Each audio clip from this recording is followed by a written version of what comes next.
हरिपाठाच्या 7व्या अभंगात माऊली आपल्याला सांगतात की पर्वताप्रमाणे पातक करणे वज्रलेप होणे अभक्तासी, नाही ज्यासी भक्ती तो पतित अभक्त, हरिसी न भजत दैवहत, अनंत वाचाळ बरळती बरळ, त्या कैसेनी गोपाळ पावे हरी, ज्ञानदेवाप्रमाण आत्मा हा निधान, सर्वांगठी पूर्ण एक नांदे। या हरिपाठाच्या 7व्या अभंगात माऊली आपल्याला की एका भक्तानं कशा प्रकारे राहिला पाहिजे आणि त्याची भक्ती कशा प्रकारे श्रेष्ठ होत असते हेच सांगितलेलं आहे। आपल्या इथं ईश्वर, देव किंवा शास्त्र, पुराण, वेद असे न मानणारे लोकसुद्धा असतात आणि हे लोक बऱ्याच वेळेला चांगलंच आचरण करत असतात असंही नाही, बरेच लोक यातील वाईट देखील आचरण करतात। मुद्दा हा केवळ तुमच्या आचरणाचा असतो। तर हे आचरण करत असताना काही लोक स्वतःचा भरभराट व्हावा, स्वतःचं चांगलं व्हावं, स्वतःला पाहिजे असलेल्या भौतिक सुखाच्या गोष्टी मिळाव्यात म्हणून अनेक वाममार्गाचा म्हणजेच वाईट मार्गाचा अवलंब करतात। पापाची संख्या एवढं मोठे करतात की यापुढे त्यांना काहीही वाटत नाही, मग अशा पापांची फळं ही त्यांना भोगावी लागतात।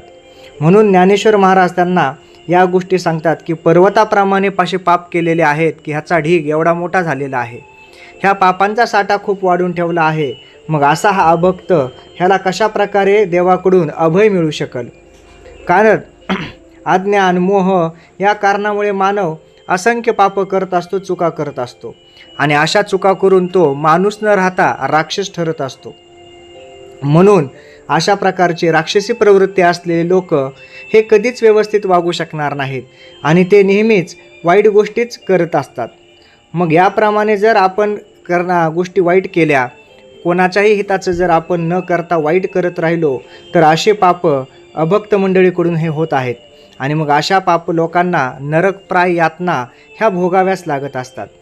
आपल्याला काय वाटतं की अनेक गोष्टी बदलून जातील, परंतु नीतिभ्रष्ट लोक हे चांगलं आचरण कधी करणार?